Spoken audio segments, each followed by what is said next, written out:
మొన్న చూశారు మీరు సజ్జల కామెంట్స్, నారాయణ దాని మీద తిరిగి మళ్ళీ కామెంట్ చేయడం, రాజధాని అంశం మీద యూటర్న్ తీసుకుంది, అనేక ఇష్యూకి చుట్టూ మొత్తం రాజకీయం చేరింది.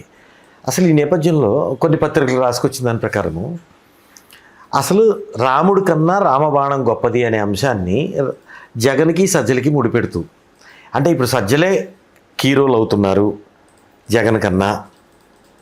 ఇప్పుడు సజ్జల కామెంట్స్ మీద, సున్నితమైన అంశాల మీద నువ్వు ఎలా తీసుకుంటావు నిర్ణయం, జైళ్ళకి మేమా అనుభవించేది నువ్వా, ముఖ్యమైన అంశం మీద నువ్వు అంత ఇదిగా ఎలా మాట్లాడావని జగన్ మందలించినట్లు సజ్జలనని అదొకటి జరిగింది. రెండవది పార్టీలో కూడా విజయసాయిరెడ్డి ఇటు వెళ్ళిపోవటము, మొత్తం ఇతని కంట్రోల్లో ఉండటము, ఎవరిని విశ్వసించని జగన్మోహన్ రెడ్డి వ్యక్తిత్వం, కానీ సజ్జల మాట ఎందుకు వింటున్నారు, అసలు సజ్జలని ఈయన అడిగే స్థాయికి ఎలా ఉండటం, అది కూడా ఒక ప్రత్యేకమే అన్నట్లుగా కథనం వచ్చింది.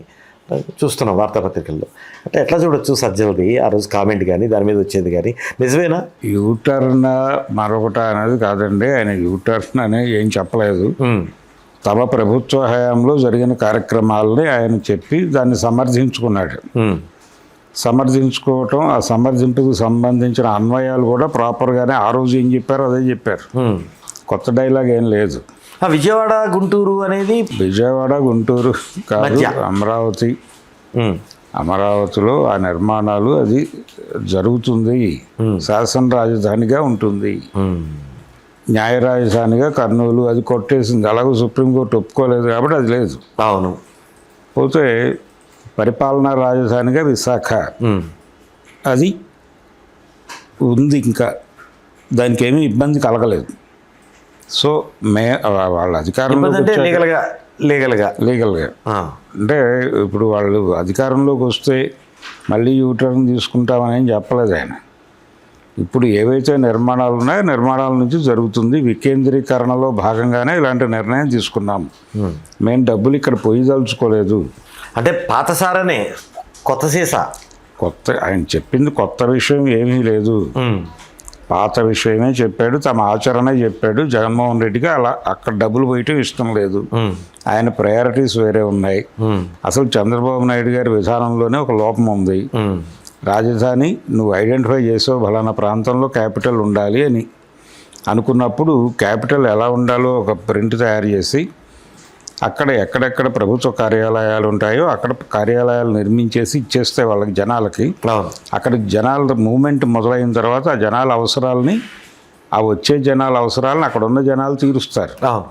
తీర్చడం ద్వారా వాళ్ళే వాళ్ళ పొలాల్లో లాడ్జీలు కడతారు, వాళ్ళ పొలాల్లో హోటల్స్ కడతారు, వాళ్ళే వాళ్ళ పొలాల్లో జిమ్ములు కడతారు, ఏదో కడతారు వచ్చిన వాళ్ళ కోసం. మానవ వనరులన్నీ ఏర్పడతాయి. అంతే, అది ఆర్గానిక్గా డెవలప్ అవుతుంది.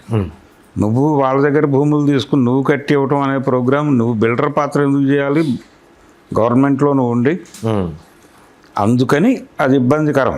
నువ్వు ఆ బాధ్యత తీసుకున్నావంటేనే ఏదో తినటం కోసం చేస్తున్నావని అర్థమవుతుంది ప్రపంచానికి. అందుకని అసలు ఆ ఐడియాలోనే ఒక డొల్లతనం ఉంది. ఎవరు సీరియస్గా క్వశ్చన్ చేయట్లేదు, కానీ ఒక డొల్లతనం ఆలోచన విధానంలోనే ఉంది. దానికంటే వీళ్ళు చెప్పింది కొంత బెటర్. కనీసం వికేంద్రీకరణ జరిగితే అక్కడ ఏదైనా డెవలప్మెంట్ జరుగుతుందేమో అని ఆశ. దీనిలో కర్నూలు న్యాయ రాజధాని అనేదాన్ని సుప్రీంకోర్టు వద్దంది కాబట్టి అది లేదు.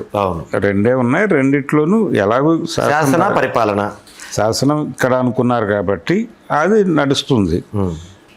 పరిపాలనని కూడా అక్కడికి షిఫ్ట్ చేయకుండా ఇక్కడే ఉంచుతాం, ఈ రెండు ఇక్కడ నడుస్తాయని చెప్తే ప్రమాదం ఏం లేదు. ఆ మాట రాలేదు కానీ ఆ వాతావరణంలో నడిచింది చర్చ. అంటే ఇంకొకటి ఉంది, ఇప్పుడు జగన్ అనుకున్నది సజ్జల చేత మాట్లాడించి ఫెయిలర్స్ క్రియేట్ చేస్తున్నారు. ఎవరైనా పార్టీలో డిస్కస్ చేసి డిస్కషన్కి అయితే వెళ్ళరు. జనరల్గా ఆయనకు పిలుపు వచ్చింది, వచ్చాడు, పాల్గొన్నాడు, దానిలో తన అభిప్రాయాలు చెప్పాడు. అవి పార్టీ అభిప్రాయాలు కూడా అన్నాడు ఆయన. అవును, అవి పార్టీ విధానంలో మార్పులు తీసుకుంటున్నాం, ఇలా కాదు మన స్టాండ్ ఇది అని చెప్తే అదే మాట్లాడతాడు ఆయన. అంతవరకే ఉన్నాడు ఆయన. గతంలో లాగా కూడా అంత సన్నిహితంగా పూసుకుని తిరుగుతున్న పరిస్థితి కనబట్టలా, ఏ కారణం చేతైనా కానీ. మీరన్నది ఏ కారణం చేతైనా గ్యాప్ ఏమైనా వచ్చిందా? టీడీపీ ఆరోపిస్తున్నట్టు జగన్ సజ్జలని మందలిచ్చి ఆయనే కంట్రోల్ చేస్తున్నాడు అనేది ఒక వార్త. రెండు ప్యారలల్గా ప్రచారం జరుగుతున్నాయి, రెండు కలిపి అడుగుతున్నారు మీరు. అవును, రెండు ఉన్నాయి. అది ఆయన మీద అజమాయిషీ చేసేవాడైతే అంత ఇబ్బంది పడుతూ ఉండాల్సిన అవసరం లేదు. అవును. ఆయన మీద రైడ్ అయితే చేసే పరిస్థితి కాదు ఆయన.